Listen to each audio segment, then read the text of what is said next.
Welcome to Old Time Radio Classics. Tonight, Dimension X turns our nearest neighbor in space into a staging ground for invasion. George Lefferts wrote The Man in the Moon as an original radio drama, tapping into ancient human fascination with our satellite. For millennia, we've imagined beings living there, watching us. In 1950, with rockets becoming reality, that fantasy took on new urgency. The story begins with the Missing Persons Bureau receiving an impossible distress signal from the moon. Someone up there needs help, or perhaps that's exactly what they want us to think. Louis Van Rooten, Norman Rose, and Joe DeSantis lead a cast through escalating tension as the truth emerges.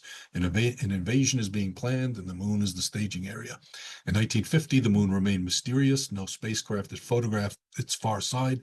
Telescopes showed craters and Maria, but imagination filled the details. Could anything survive there?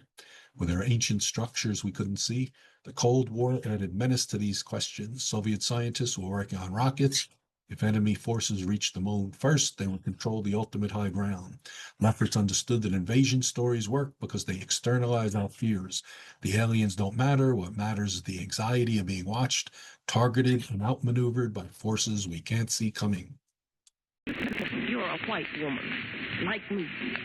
You don't belong here. We're soon going home. Home to your husband. Harvey, face it. Don't you understand? No. Let me go. Let me go. I want to go to the music. Out there. My music. I want to listen to the music. No use. That fever's gone to her brain. She can't think. She's hopeless. What can I do? Oh, so hopeless. That noise is maddening. If it would only stop, I might have a chance.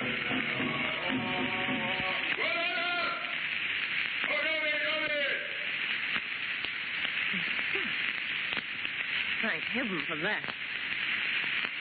Now what's happening? Why this sudden quiet? Maybe I can see what's going on. Hear me, oh my children. The hour is at hand. See the great white one float above you. The mighty one looks down. Bow down before the mighty moon god. The hour is at hand. Prepare yourselves. The hour has come to do homage to the mighty one, for he demands the blood sacrifice. He must drink of the blood of the white one. Go you, my sons, and fetch the white one, who is to be sacrificed to the mighty one.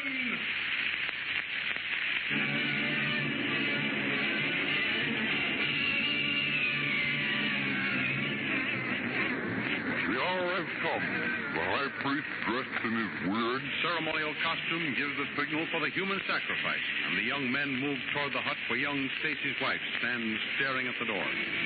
And off in the jungle, Jim and Cole prepare to make their last desperate chance to save their white friend. Don't miss the next exciting episode in the adventures of Jungle Jim. Remember, you can follow these adventures in the full-color action pictures which appear in the Comic Weekly, the world's greatest comic supplement containing the best full-color adventure and comic pictures. Remember, no other comic supplement can give you the top names of cartoon land like the list of all-star favorites to be found in the Comic Weekly. The whole family follow the fun and frolics of Jiggs and Maggie, Blondie, Tilly the Toiler, Barney Google and the Little King, the impish antics of Skippy, the Katzenjammer Kids, the immortal Donald Duck, as well as the exciting adventures of Flash Gordon and Jungle Jim. And look for the new adventure and comic strip entitled The Phantom, now being featured in full color in the Comic Weekly. Join the 11 million adults and 6 million youngsters who every week find the greatest of home entertainment in the Comic Weekly, which comes to you with your Hearst Sunday newspaper. More thrilling radio adventures of Jungle Jim will be heard at this same time next week over this same station. You've been listening to REN Radio Classics, 60 minutes of classic radio. Join us next week at this time for more REN Radio Classics.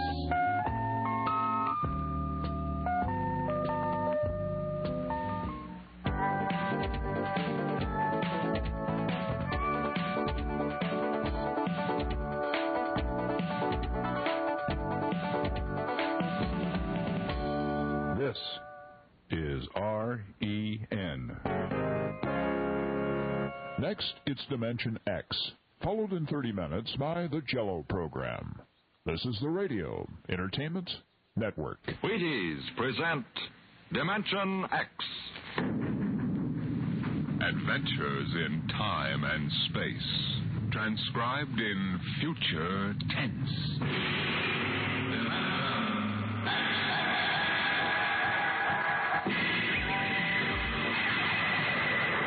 On stage tonight, Dimension X, another in the Wheaties' big parade of exciting half-hour presentations. I don't mean to be too personal, mind you, but have you found out how Wheaties at 7 can help at 11? It's really very easy to find out, you know, and it's mighty worthwhile. Now, what you do is this. Come breakfast time some morning real soon. Dish yourself up a bowl of Wheaties. Crisp, golden flakes, 100% whole wheat. Add some fruit, add milk, and you'll be getting some real nourishment. And at 11 a.m., I think you'll begin to understand why. Because Wheaties have it. The whole wheat energy that makes such a difference come mid-morning. Wheaties have it, and it's for you. Now, see if you don't look better, feel better, smile easier every day that breakfast begins with Wheaties. I know, I do. See for yourself how Wheaties at 7 can help at 11. It's amazing, really.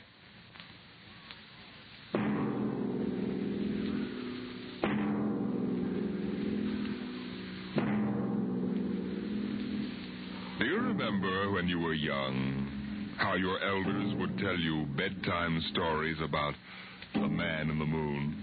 Well, tonight we have a different kind of story to tell about him. A story of suspense in the unknown world of the future, where anything can happen.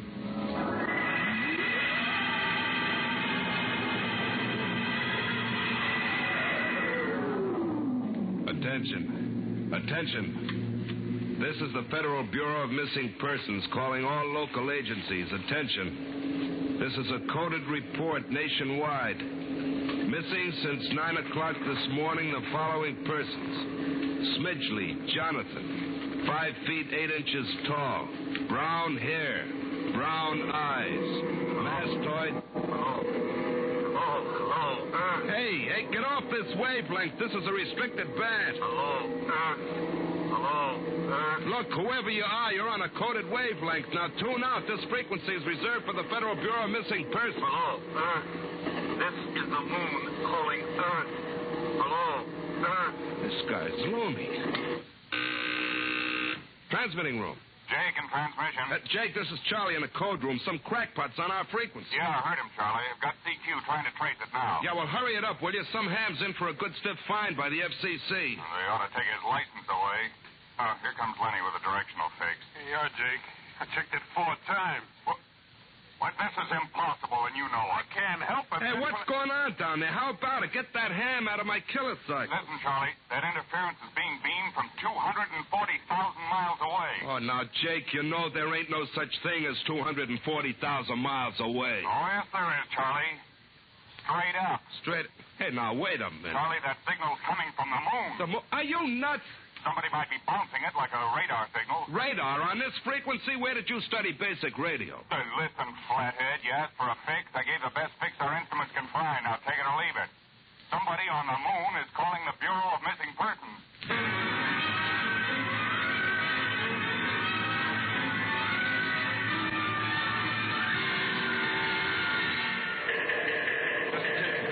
Timken. What's the sweat, Charlie? Shouldn't you be broadcasting? Now, listen, Mr. Timken, you know I'm a sober citizen, right? Never once have I broadcast with the smell of alcohol on my breath, right? In all your 12 years here at the Bureau, did I once... What's the matter, Charlie?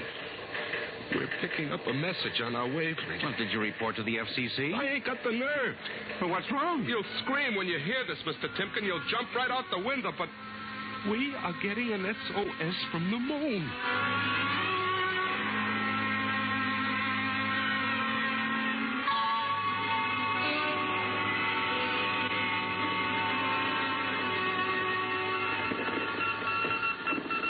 That's got it. Started on voice and switched to Morse. What did he say? Let's see now. Can you read me? Help Otterburn. Will contact when the moon is in phase. Otterburn. Sounds like a name. Otterburn. Otterburn. Holy jumping Jehoshaphat. Hey, where are you going? To talk to the chief. Hey, now, wait a minute. What are you going to tell him? We just got a CQ from the man in the moon? That's exactly what I'm going to tell him, Charlie. What? Oh, no. This is too much for me.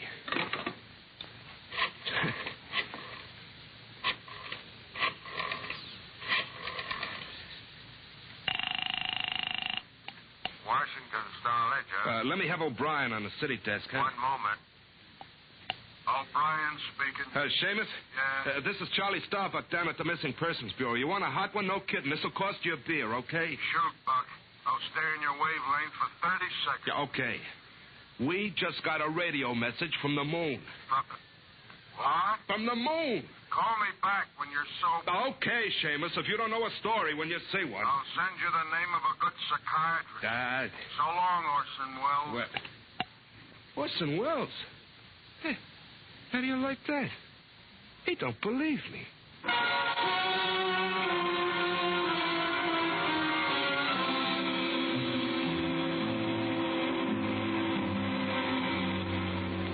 Otterburn, Mr. Wade. Does that name ring a bell? You're the man with the photographic memory, Henry. What about Otterburn? Cornelius Otterburn, atomic physicist, reported missing from his home in Baltimore on June 5th, 1945, just 5 years ago. Vanished completely. Are you trying to tell me you really think there's something to this man in the moon business? Henry, I'm surprised at you. This is some crackpot trying to jam the airwaves. But the name Otterburn is so unusual. So are a lot of names. But, Mr. Wade, I have a theory. Henry, you always have a theory. But, Mr. Wade. Out, Henry. Mr. Wade. Out. I'm busy. Yes, sir. I'm sorry, Henry. Oh, here, take this folder of reports for the death file. Oh, yes, sir. And no more nonsense, Henry? I appreciate that you have a very dull job filing old missing person reports, and I appreciate that you take an active interest in the affairs of the Bureau. But, no more nonsense, hmm? No, sir, Chief. No more nonsense. Oh. Pardon me. Hmm? Are you Mr. Henry Timken? That's my name. Permit me, Jefferson Philo, scientific feature writer. May I have a moment of your time? Certainly. Just sit down at my desk right over here. Thank you. My, that's quite a stack of papers. Filing. I'm the records custodian of the Bureau. 12 years and never misplaced a record. Magnificent. Now, Mr. Timken. Yes? Mr. O'Brien, the editor of the Star-Ledger, said I might drop by and investigate a rumor. Only a rumor, mind you, that a message from the, moon... Well, we aren't certain it's from the moon. It may be a bounce. They have bounced radar waves off the moon, you know. Yes, I know. I wrote the first newspaper article on it. Oh, really? Well, I'd be interested to read it. I must have a copy in my briefcase. Well, don't bother. Oh, but I insist. There you are. I'll leave it on your desk. Well, thank you very much. Now, about this message from the moon, Mr. Timken. Well, we don't know for sure, as I said. But I believe that this message, wherever it originates, is from Cornelius Otterburn. The physicist? Oh, you know him. I once wrote an article on his contribution to nuclear mechanics. A brilliant man, Otterburn, years ahead of his contemporaries. Well, whoever is sending those signals, if he isn't on the moon, is at least using the moon as a sounding board, bouncing the signal. But why, Mr. Timken? Why? Look here, Mr. Philo. If you will come here tomorrow night at 8, we may learn the answer to that question. I have arranged with Charlie, our radio man, to let me use the equipment. May I consider this an invitation? You certainly may. Very well, sir. Until tomorrow night, then. Goodbye, sir. Goodbye, Mr. Philo. Goodbye. Lack a day. Now, let me see now. Well, that's funny. Where did this list of names come from? Paul Aarons, astromathematician. Robert Simons, electronic engineer. Carl Parker, mining specialist. Oh, this must have got mixed up with the papers on my desk by accident. It's a peculiar list of names. Most peculiar.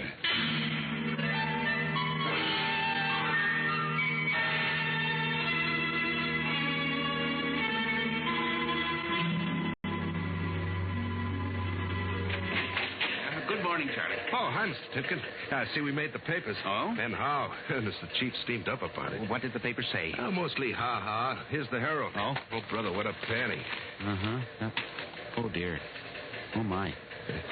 No wonder Mr. Wade is hopping. About tonight, Mr. Tipkin, I don't know. Now, you promised you'd give me a key to the radio room, Charlie. Yeah, but I didn't expect this. Listen, Charlie, we've got to find out if there's something to that message. If Otterburn is alive somewhere and radioing for help, it is... Hold it. Time for the morning broadcast. We've got quite a list today. Would you mind if I listen a while? We may hear Otterburn. Oh, I ain't self-conscious. Stick around. Attention. Attention, this is the Federal Bureau of Missing Persons calling all local agencies nationwide. This is a coded broadcast. The following persons are missing. Aarons, Dr. Paul, 5'5", brown hair, brown eyes, scar on left side of chin. Aarons. Thick glasses, occupation astromathematician. Missing since 6 o'clock this morning. Being sought by Bel Air police. Charlie. Repeat, Dr. Paul Aarons. Charlie, shut it off a second.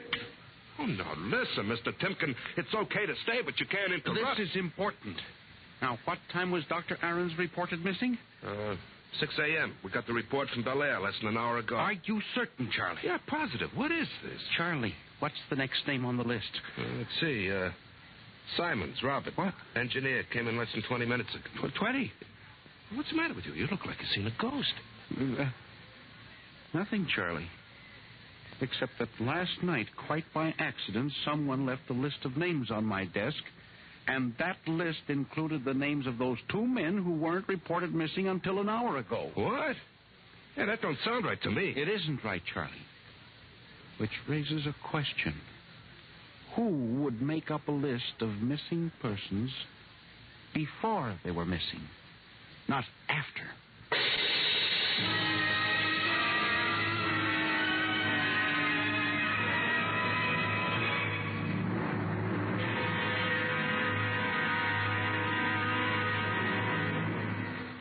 Dimension X will continue in just a moment.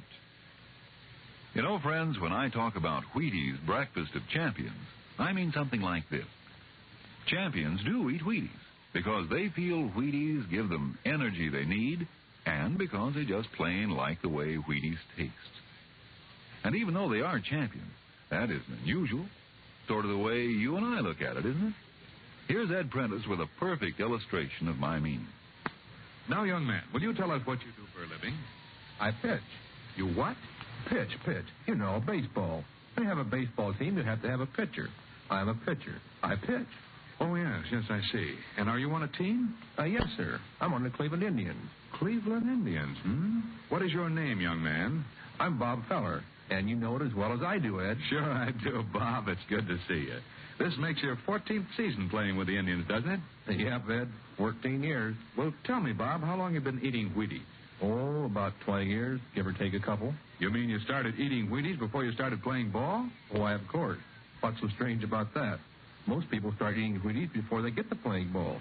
In fact, most people never start playing baseball. You don't have to be a ball player to enjoy the lift you get from Wheaties with milk and fruit. You're right as rain, Bob. No champ ever said a truer word about Wheaties, breakfast of champions.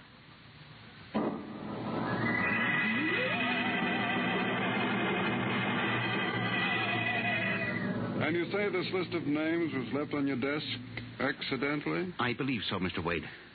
Do you have any ideas? Well, it's hard to say. Mr. Philo left some papers from his briefcase. Mr. Philo? A science feature writer. I see. You were the leak on the story, then? Oh, yes, sir. I'm afraid I was. I didn't think it would be treated as a laughing stock. We'll deal with that later. What's this Philo like? Well, he's strange. Bald, thick glasses, tall, seems to know a great deal about scientific data, but being a science writer... Is there any other possibility? I don't know. But I do believe that this is all hooked up with the broadcast from Otterburn. That seems like a very remote possibility. A missing persons bureau deals in remote possibilities, Mr. Wade. Henry, I do not require a statement of policy. What's the theory? Mr. Wade, I have discovered that each year literally thousands of persons vanish, leaving no trace. They are never located. Where do they go? Nobody knows. And they disappear in interesting cycles. What sort of cycles? Occupations, for example. One year we'll have a run on, say, coal miners. Next year the proportions of engineers increases, then scientists... What do you think happens, Henry?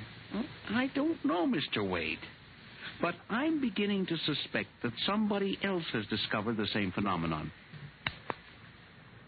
Even to the point, perhaps, of being able to predict who will turn up among the missing next. Philo? I don't know. But I would like to find out. And you think Otterburn may be a part of this picture? I definitely do, Mr. Wade. Henry, do you honestly expect me to buy an idea like that? It's more than an idea. The two top men on this list are missing. Maybe so. But the rest of them aren't. Parker, Watson, Gibbs. Well, I saw Parker in the restaurant where I had lunch today. Yes, sir, but and you think I'm going to make myself a laughingstock by putting any belief in such a crack-brained theory? Well, excuse me. Yes. Hello, Wade speaking. Yes?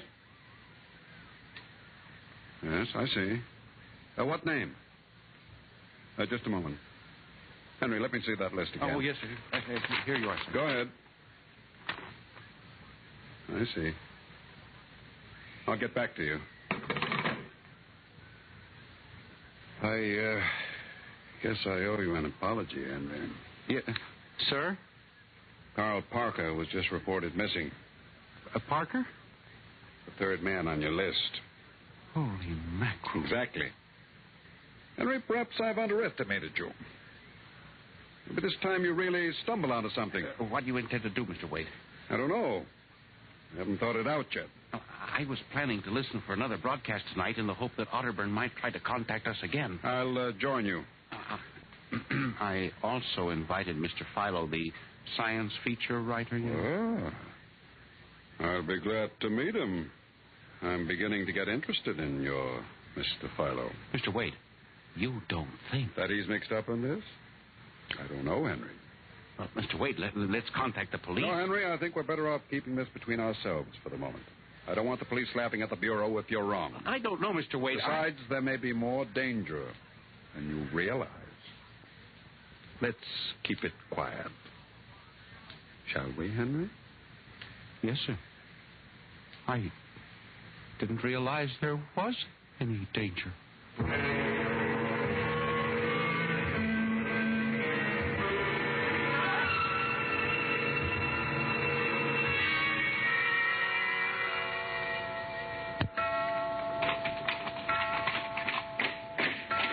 8 o'clock. Friend Mr. Philo was late. He said he'd be here, sir. Moon is almost in direct phase. You can't wait much longer. You'd better switch on the set. Yes, sir. I'll have to light in the hall for Mr. Philo when he comes. Are you getting anything? No. Just some foreign stuff. Programming from Johannesburg, South Africa. We continue in Africa. Oh, no, dear me. That's a very peculiar transmission sound. That sounds like something. See if I can work the selector here. The moon is in phase. Yes, sir. Hello. Can you hear me? I'll try to return. Hello? Hello? Hello, Earth. Hello, do you hear me? I get you now. Thank God. Who are you? Can you hear me? Who are you? This is Professor Cornelius Otterberg. Hello? Go on, I hear you. Not much time. They're on. They've located my sending point. You hear me? Go ahead, keep talking. I've only enough oxygen for a few minutes more. Well, where are you? I'm on the Earth side of the moon. You get that? The Earth side of the moon. A volcanic crater. Good Lord. Start that recorder, Mr. Wade. Go on, explain, please. Explain, please. Closely. There's an Earth colony on the moon. There is an Earth colony on the far side of the moon. Made up of renegade scientists and criminals. Professor Ernst Halsman. Halsman, he died in an insane asylum in 1938. Professor Ernst Halsman discovered nuclear rocket power in 1935. Turned his plans over to escaped inmates of the asylum. They took off and set up a colony on the far side of the moon in 1938. Go ahead. We're recording you. Each year, they recruit new colonists from Earth. Slave labor mostly. Some women, scientists. The oxygen problem is a big one. I was kidnapped in 1945. Yes, we know. Keep talking. They wanted me to work on atomic drive with their flying discs. Hello? We're still getting you. Go on. 6 others and I escaped. Speak louder. Not much oxygen left. Getting weaker. We pulled what little oxygen we had. The others dead now. Thank God I reached you. You've got to stop them. Stop them. Stop who? The moon colony. Planning to take over the Earth. Listen. They have agents on Earth. Hear me? Agents on Earth? Where? Who? Hello? Hello? Agent in... Henry, look out. The light. Someone at the window. Get back. Henry, are you all right? I think so. Oh, his shot smashed the transmitter. Strike a match. Careful. Whew, that was close. I got a look at him. From the description, it was your Mr. Philo. Well, we got a recording anyway, but not the most important part of the message. Henry, we've got to get you out of here. You said they have agents. Philo's probably one of them. He'd be looking for you now, trying to kill you. The police, You think the police would believe a fantastic story like this? People being kidnapped to the moon as slave labor? Moon colony planning an invasion of the Earth? Henry, believe me, they'd clap us into straitjackets before we could finish. We've got to do something. We need time to get proof. But we can't walk out of here. Philo's probably waiting. No, we figure some way. Wait, I know. How? Listen. There's a service elevator that leads to the basement garage. My car is there. Mr. Wade, let's By the call time the the police get here, we'll be dead. You think Philo will wait outside all night? Come on.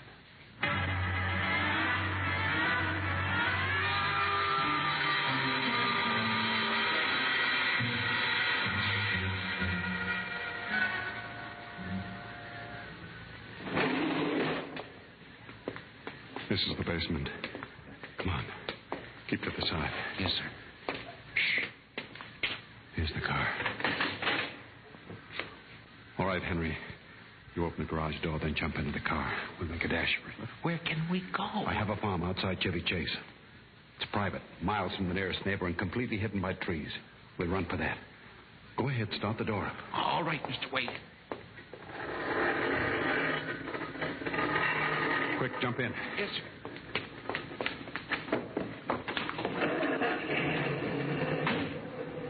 All right, here we go. Cross your fingers, Henry.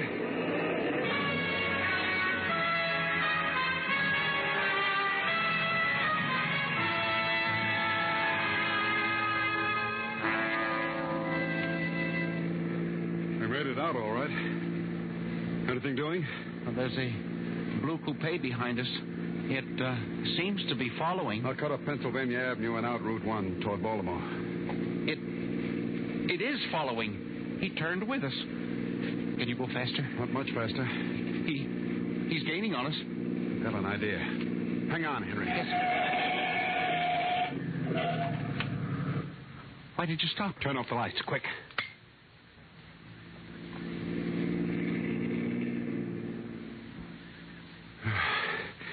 It worked. He shot right past us. Now we'll double back and go out another route. I think everything's going to be all right now.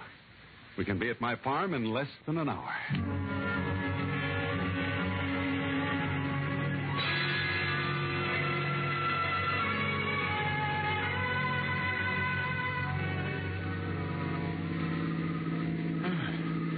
This place is really out in the wilderness, Mr. Wade. You can stay here indefinitely till we figure out the next move. This Just up this dirt road now, there's a big abandoned wheat silo on my grounds. It's down in a hollow where it can't be seen except from the air. And even then, the oak trees shield it. It'll hide you out there. Now we can leave the car here. We'll see. Come on. How did you ever find this place, Mr. Wade? I've always liked seclusion. Came up here to get away from it all. There's the silo. Oh, it's certainly well hidden. There's a small door around the side. Come on. Yes, sir. Oh, careful of those bushes. Hard to see them in the dark. Do you suppose Philo will find us? I assure you, Henry, that Mr. Philo will never find us here. Not in a million years. Here's the door.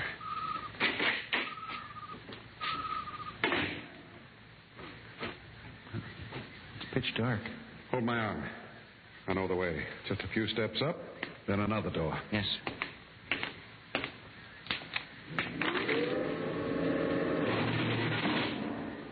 Steel.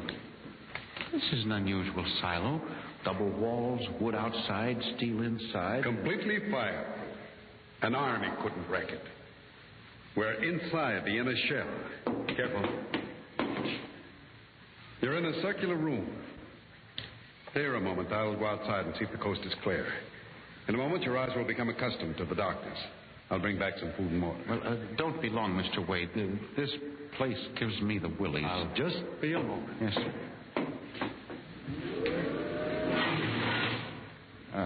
Mr. Wade.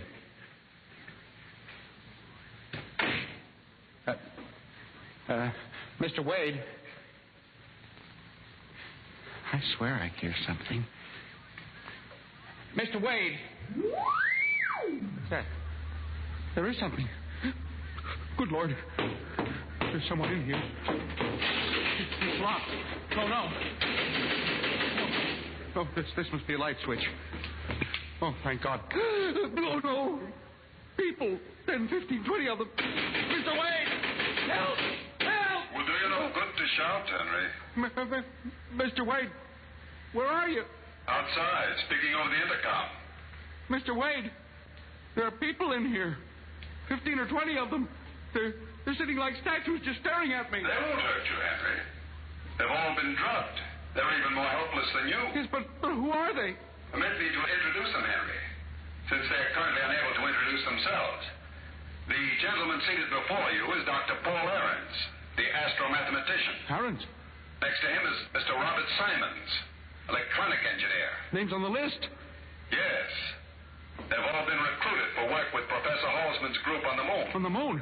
And you're one of them? Of course. You'll turn around, Henry.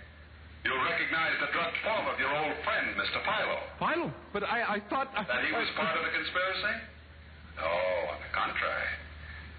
His snooping made it necessary for me to include him. Yes, but the man in the window, the one who fired the shots. An agent of mine, the pilot of the ship. Ship? What ship? This silo is a camouflage for a rocket launching platform. In a moment, the roof will slide back for the rocket's takeoff. A rocket ship? In exactly 70 hours, you and your companion will join Professor Otterburn on the moon. But you can't do this to me. We have done it, Henry. No! You see, there was another name omitted from that list, which was carelessly mixed up with your papers. That of Henry Timken. No! Bon voyage. I won't let you do this. You can't. Please, let me out. Let me out, please. This can't happen. Let me out.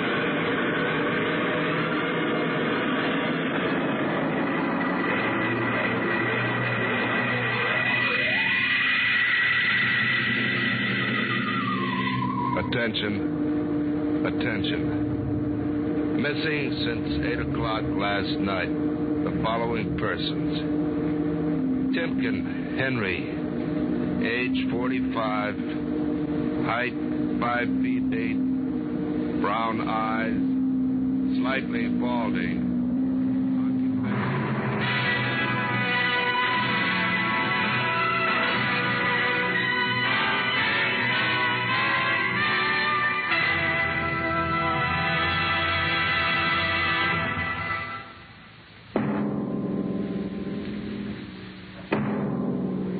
Tonight, Dimension X has presented The Man in the Moon, an original story by George Lefferts.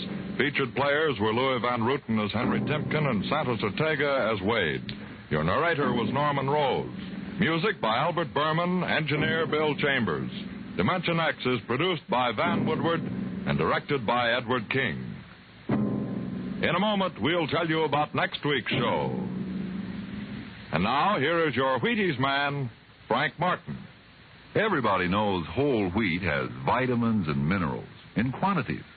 Sure, no great trouble figuring that out. The trick is in making the whole wheat into crisp, toasty flakes like Wheaties, with all the good whole wheat things still in them, and with all the good, natural whole wheat taste. Well, do you know how the Wheaties people do it? Well, I'll tell you. It's simple. They use a whole kernel of wheat to make one Wheaties flake. You see? No wonder Wheaties are good for you. And you know how good they taste. Crisp, sweet as a nut, simply wonderful. How can you stand missing them? Across the nation and around the world, this is REN, the Radio Entertainment Network. Heard on great stations like the Golden Hours Radio Reading Service, Portland, Oregon.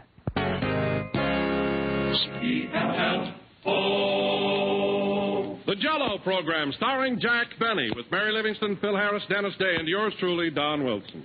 The orchestra opens the program with On the Road to Pismo Beach.